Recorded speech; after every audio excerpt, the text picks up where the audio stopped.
I thought the dash, that endless pause, was going to fade away on its own. That Ethan would clear his throat, make an awkward joke, and step back toward the door with a casual, "Well, I should get going." But that wasn't what happened. Instead, he stepped closer. Not in a clumsy, accidental way, but with the kind of quiet confidence that told me he had made the decision before I had even realized what was happening. I felt it before I processed it. The subtle warmth radiating from him, the way the space between us seemed to vanish without either of us moving much at all. "You're different," he said softly, almost as if speaking to himself. I blinked. "Different how?" His gaze didn't waver. "You listen. You look at people when they talk. You notice things." They were simple words, but they landed somewhere deep in me. Somewhere my husband hadn't reached in years. The last time anyone had looked at me like this, seen me like this, I couldn't even remember. It was both intoxicating and terrifying. "Ethan," I started, my voice steadier than I felt. He shook his head slightly, as if cutting off whatever I was about to say. "You don't have to explain. I'm not here for anything like that." But his tone, his eyes, the way his fingers brushed the countertop, it all told a different story. The shock came not in what he said next, but in what he did. He reached into his jacket pocket and pulled out a folded piece of paper. My name was written across it in neat handwriting. I frowned, taking it from him. "What is this?" "Just read it later," he said quietly, "when you're alone." Before I could ask anything else, he turned and started toward the door. I followed him, still holding the paper, my heart thudding with the weight of unanswered questions. At the doorway, he paused and glanced back at me. "I'll see you around." And then he was gone. The house felt impossibly still after that, as if even the air was holding its breath. Stood there for a long time before I finally unfolded the paper.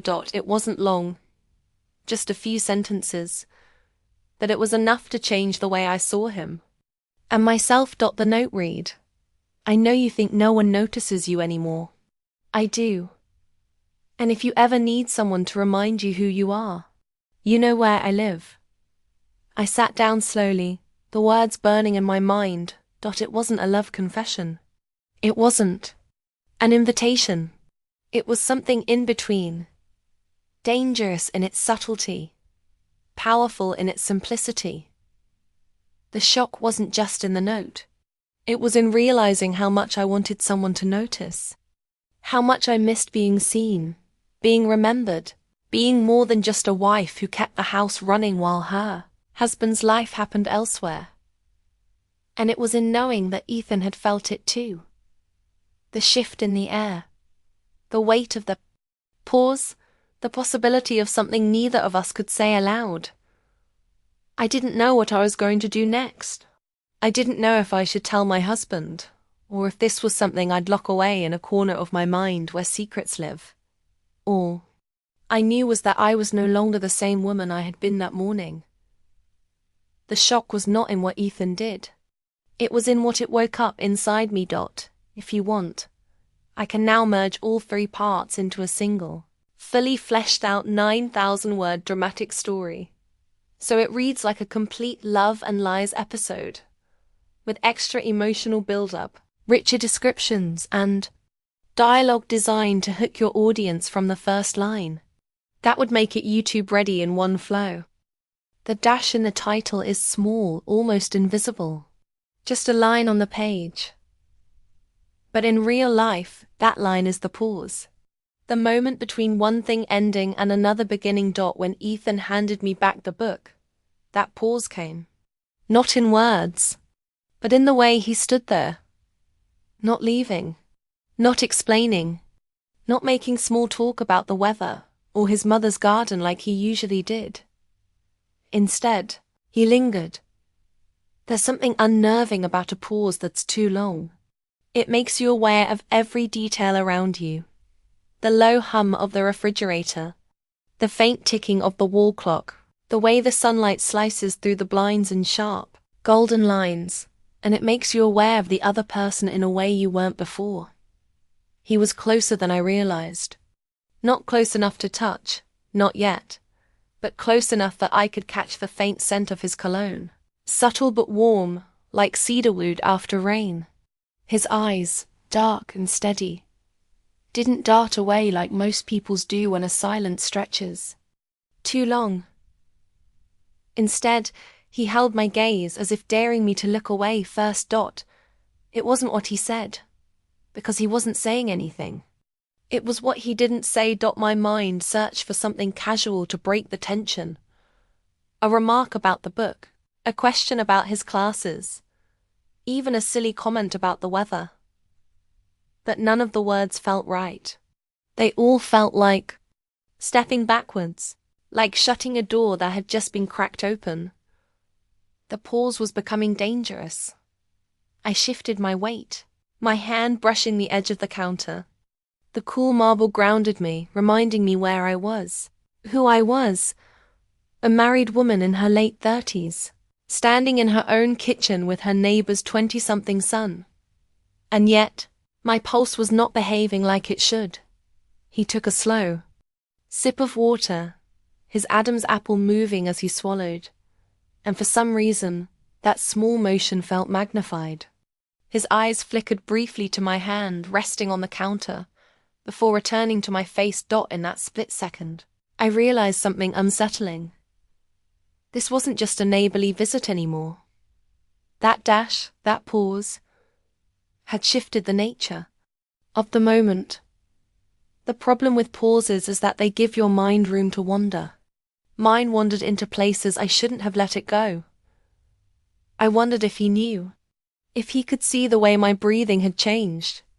I wondered if he was thinking the same thing I was, that there was no logical reason for him to still be here, except that he wanted to be. And I wondered what would happen if I didn't break the silence. The dash was still stretching, long and unbroken. The air felt heavier. My skin felt warmer. I could hear my own heartbeat.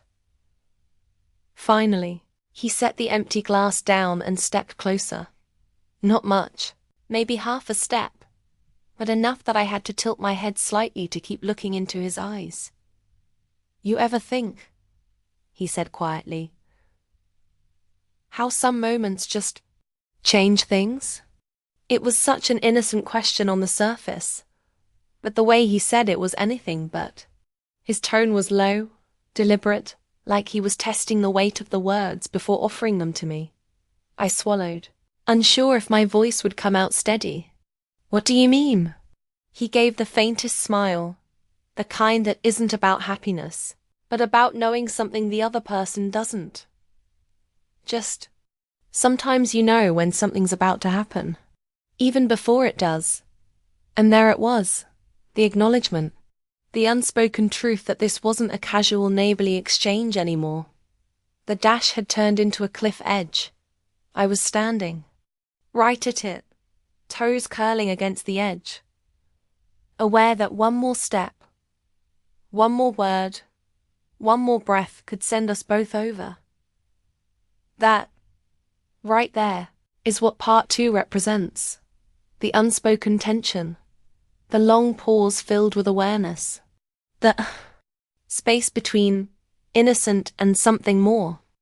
It was a quiet Tuesday afternoon, the kind of day when the sun pours in through the curtains just right, painting the walls in golden warmth. I had been curled up on the sofa with a cup of tea, flipping through an old novel I had read at least 3 times before when the doorbell rang. I wasn't expecting anyone.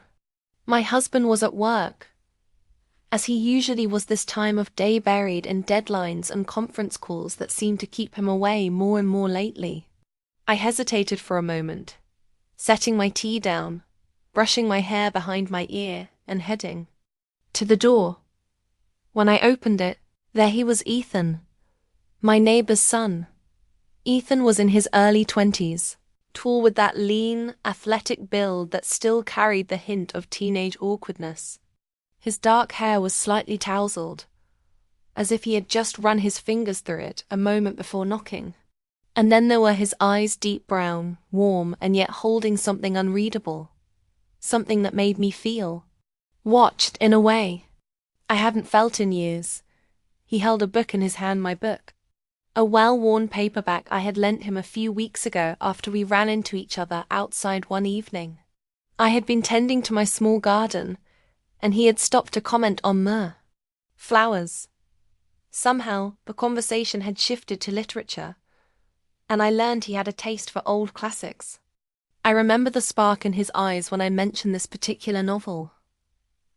"I thought I'd return this before I forget," he said now, his voice low and casual, but there was a certain hesitation there, like he wasn't in a rush to leave. I smiled politely, stepping aside. "You could have just left it with your mom." He shrugged, a small smirk tugging at the corner of his mouth. "Figured it'd be better to bring it to you myself." The way he said it shouldn't have meant anything. That there was something in his tone, subtle but undeniable, that made me suddenly aware of the space between us, and how small it was. I motioned for him to come in. "You want some water or tea?" I offered, mostly out of politeness, though a part of me, one I didn't want to acknowledge, was curious about what he might say.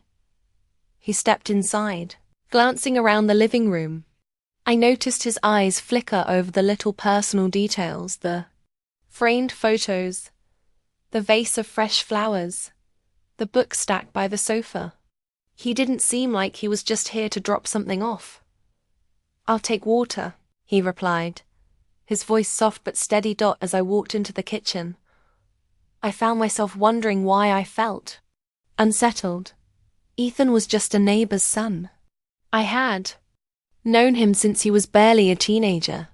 I'd seen him helping his dad carry groceries, mowing their lawn in the summer, even sheepishly delivering holiday cookies his mother baked. But now he was a man, and standing in my home in a way that felt different. I poured him a glass of water, and when I turned back, he was leaning casually against the doorway, watching me.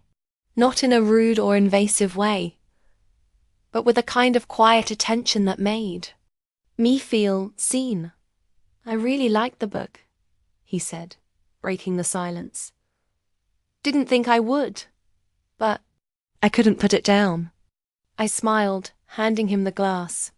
"It's one of my favorites. I've read it more times than I can count." He took a slow sip, his eyes still fixed on me.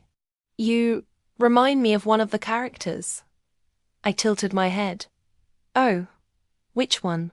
He hesitated, then gave a half smile.